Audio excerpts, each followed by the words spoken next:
এই আয়াতুল কুরসি পাঠ করলে আল্লাহ রাব্বুল আলামিন ওই ঘরকে চুরি ডাকাতি থেকে হেফাজত করেন, শয়তানের আক্রমণ থেকে, শয়তানের প্রবেশ থেকে আল্লাহ তাআলা নিরাপত্তা দান করেন। অনেকে শয়তানের নানামুখী ওয়াসওয়াসায়, নানামুখী কুমন্ত্রণায় এবং দৃষ্টাবে, স্বপ্নে, ঘুমন্ত অবস্থায় নানাভাবে ক্ষতিগ্রস্ত হন।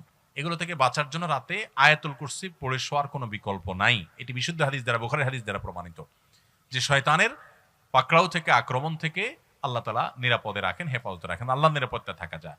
ঠিক একই ফজিলত রয়েছে তিন কুলেরও, সূরা ইখলাস, সূরা ফালাক, সূরা নাস, কুল হুয়াল্লাহ, কুল আউযু বিরাব্বিল ফালাক এবং কুল আউযু বিরাব্বিন নাস, তিনবার করে পাঠ করা।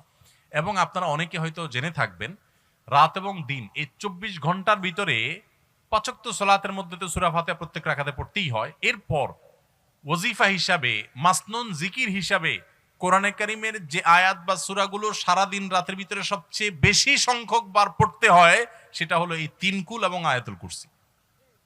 কতবার পড়তে হয় আসুন আমরা একটু মিলাই দেখি।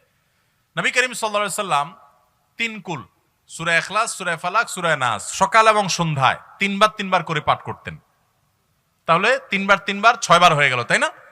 5 ওয়াক্ত নামাজের পরেও পাঠ করতেন, একবার করে পাঠ করতেন 5 ওয়াক্ত সালাতের পর এই তিন সূরা, কুল হুয়াল্লাহ, কুল আউযু বিরাব্বিল, কুল আউযু বিরাব্বিন নাস, ফজরের পরে, যোহরের পরে, মাগরিবের পরেও, এশার পরেও একবার করে পাঠ করতেন। তাহলে 5 ওয়াক্তর পরে 5 বার, আর সকাল সন্ধ্যা 6 বার, 5 আর 6 কত হলো?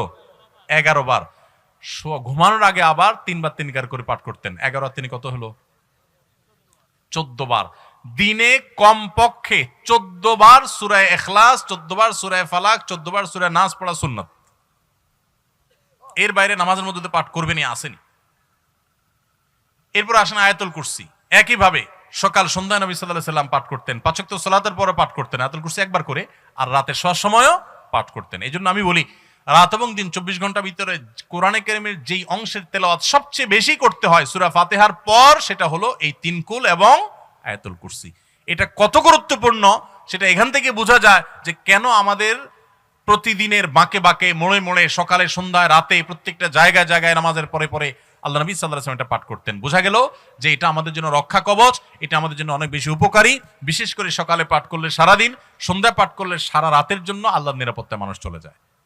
বিশেষ করে দুষ্ট জিনের উপদ্রব, এই যে ব্ল্যাক ম্যাজিক ইত্যাদি নিয়ে আমরা অনেকে অভিযোগ নিয়ে আসি, এগুলো থেকে বাঁচার জন্য এই সকাল সন্ধ্যার আমল অনেক গুরুত্বপূর্ণ, রাতের আমলও গুরুত্বপূর্ণ। অতএব রাতে শোয়ার আগেও করব, আর সকাল সন্ধ্যায় করব, 5 ওয়াক্ত সালাতের পরেও করব। আল্লাহ আমাদের সবাইকে তৌফিক দান করুন।